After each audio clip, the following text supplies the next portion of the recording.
Coucou tout le monde, bonne année à tous. Ça fait pas mal de temps que je n'ai pas réapparu après ma première vidéo, mais cette année serait désormais constante. Si tu es nouveau, tes nouvelles sur ma chaîne, c'est la première fois que tu vois ce visage, tu peux t'abonner. Ici, on parle de Jésus.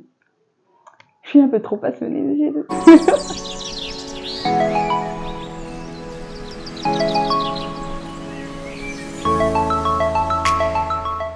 Jésus revient bientôt. Je sais que tu as déjà entendu ça plusieurs fois et partout. Et même pour ma part, une fois j'étais dans un aéroport au Ghana et je suis allée dans les vestiaires et c'était écrit Jesus is coming back soon. J'étais genre là, ah, même ici. Donc Jésus revient bientôt, on le sait, on entend et tout. Mais aujourd'hui, je veux vraiment parler du fait que le retour de Jésus est certain. Oui, c'est vraiment certain. Acte chapitre 1, verset 10, de verset 10 à 11, c'est dit ceci. Mais pendant que Jésus s'éloigne, les apôtres continuent à regarder le ciel. Tout à coup, deux hommes en vêtements blancs sont à côté d'eux. Ils disent aux apôtres, « Hommes de Galilée, vous restez là à regarder le ciel. Pourquoi donc?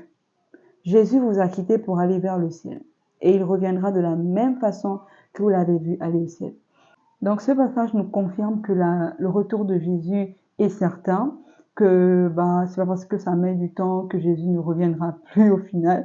Il reviendra, c'est certain, c'est la parole de Dieu en fait, c'est une prophétie qui va s'accomplir et il n'y a aucun doute à ça parce que la parole de Dieu ne ment pas, la parole de Dieu est certaine. Et même la venue de Jésus sur la terre a été annoncée des décennies avant qu'il n'arrive. Il est venu sur la terre il y a 2000 ans. De cette même manière, il reviendra et c'est certain. Je veux donner, je pense, un bon nombre d'attributs de Jésus pour définir exactement ce qu'il a fait. Premièrement, Jésus est présenté comme étant le chemin qui mène à Dieu. En Genèse, lorsque Dieu va créer Adam et Ève en Éden, au jardin d'Éden, dans sa présence. Mais lorsque Adam et Ève en fait désobéissent à l'instruction, l'unique instruction que Dieu leur avait donnée, qui était de ne pas manger le fruit de l'arbre de la connaissance du bien et du mal, ils vont être jetés de la présence de Dieu. Et là, ils vont être déconnectés de Dieu.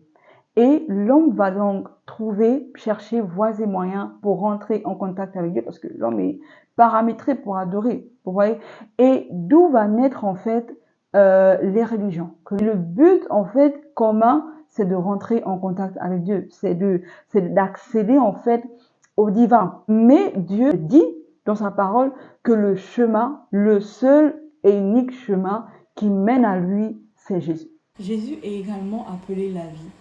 Il est celui qui donne, qui transmet la vie à l'être humain. Et en Genèse, lorsque Dieu dit à Adam et Ève, vous ne mangerez pas le fruit de l'arbre de la connaissance du bien et du mal, sinon vous mourrez. On se rend compte que Adam est physiquement, mais il a bel et bien eu une mort spirituelle. Cette mort, c'est la séparation avec Dieu.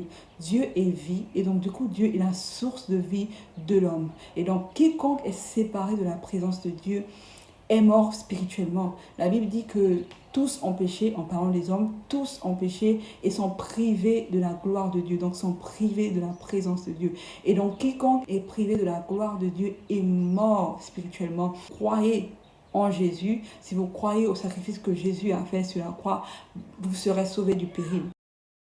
Et la mort, elle se vit sur la terre si tu ne crois pas en Jésus, et elle continue dans l'éternité, mais en enfer, éloigné de Dieu. Alors Jésus est présenté comme la vie, celui-là qui te reconnecte à Dieu, celui-là qui te ramène dans la présence de Dieu. Dieu a en horreur le péché. Étant donné que le péché est en l'homme depuis la chute, Jésus est venu ôter ce péché qui causait en fait une barrière entre l'homme et Dieu. Dieu avait du mal à communiquer avec Dieu. Dieu avait du mal à communiquer directement avec l'homme à cause du péché, la nature du péché en lui, en fait. Et donc, du coup, le sacrifice de Jésus est venu réconcilier l'homme avec Dieu le Père. Dans l'Ancien Testament, même, Dieu ne communiquait pas directement avec les êtres humains. Il se choisissait un seul homme appelé prophète par qui il passait pour parler au peuple. Donc du coup, Jésus est venu comme briser cela. Il est venu briser ce mur de séparation qu'il y avait entre Dieu et nous, c'est-à-dire le péché. Il est venu ôter le péché, le problème, et nous réconcilier avec Dieu le Père. Alors, Jésus est également le Sauveur. On le sait tous, il nous a sauvés du péril, il nous a sauvés du salaire du péché qui est la mort. Jésus est également appelé Seigneur. Il est le propriétaire de nos vies. Quiconque accepte Jésus dans sa vie, quiconque croit au salut de Jésus, devient la propriété de Jésus, rentre sous la seigneurie de Jésus.